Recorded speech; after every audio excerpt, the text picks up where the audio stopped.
Glow built its show within the show episode. Spoiler alert, do not read if you have not yet watched the 8th episode of the 2nd season of Glow. When Liz Flahive and Carly Mensch set out to create Glow, their Netflix period comedy about female wrestlers in the 1980s, one idea they kept coming back to was doing an episode that completely immersed the audience in the show on which their characters were working. The show within the show concept could not have been done in the first season, when the characters didn't even have a TV show yet, Mensch notes, but getting a second season meant it was game on to carry out their standalone artistic vision. We knew we were going to go down fighting for this episode because it just felt like to not do it would have been a mistake, Flahive says. The question, therefore, was not if the show would do it but when. The episode ultimately became the 8th in the 2nd season, after seeding pieces of what that show looked like throughout the first half of the season, not least of all in following Ruth, Alison Brie, as she directed the opening credits sequence in a local mall. For us it was. Where does it have the right kind of impact? Flahive says. They were making 20 episodes of the show, so you were going to see pieces, but we were never going to be fully in show mode before that episode. Related actors on actors, Alison Brie and Jessica Biel, full video, our staff picks, TV shows to watch the week of June 25, 2018. From the storytelling standpoint, Mensch points out that the show within the show episode falling in the latter half of the season also came because of Ruth's injury. Since she was not able to wrestle after Betty Gilpin, twisted her leg so hard she fractured it, Ruth had to find a new place within the production. She had been doing behind-the-scenes work as a producer and director without getting the respect, let alone credit, for it, but in order to keep her on screen, Mark Maron, gave her a secondary character to play, allowing her to tap into her truer aspirations as an actress. She couldn't wrestle, so, what could she do? How could Sam give in to making a version of the show that was more maybe what Ruth would have made and something that allowed her to act? Mensch says. Those two incidents were linked for us. But it was also about shining a bigger spotlight on bits and pieces of ideas the various women had been contributing to the show.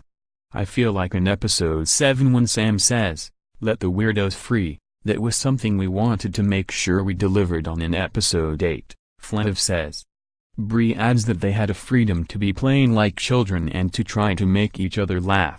We were shooting it really quickly because we had a ton to shoot, and the whole point was that it shouldn't look perfect, so the best way to describe it is just pure joy while shooting it, she says, and honestly not a ton of thought.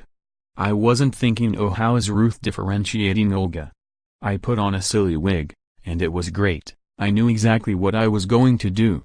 When shooting the usual wrestling scenes for Glow, Flahive and Mensch say they always want their camera department to follow the action from the characters' points of view. But doing an episode from the show within the show's perspective allowed them to shoot outside the ring, looking in. We had a lot of meetings and a lot of discussion about how this episode would feel in terms of style, in terms of restrictions, in terms of the shots we would use, Flahive says. We really wanted it to feel incredibly authentic and not like a comment on what was being made in the 80s. As much as we could, we wanted to make an episode that felt like you were really watching 1985 television. In order to dial back the technological look of the show to its 1980s setting, Flahive says they incorporated snap zooms and went handheld with a lot of shots for the on-the-fly feel of an independent production. They wanted to keep it grounded, but also like something Sam would shoot, says Mensch. We have little homages to his horror film directing in some of those shots, she says. We tried to motivate it by the characters in terms of what you were seeing, who shot it. Is this Russell? Is this Sam? Did one of the girls have an idea?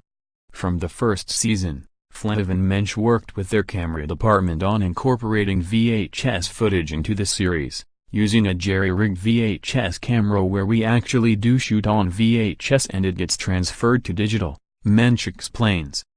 It was a style used sparingly, but it was still a baseline they wanted to match with this episode. The key then became not using too much of it so that they wouldn't distract the audience from the story. We didn't want it to look like fake VHS that would make you laugh, Mensch says. We didn't want it to be a comment on anything. We didn't want the point to be, oh look how old this footage is. We wanted you to feel like you were inside the show, inside the camera with us.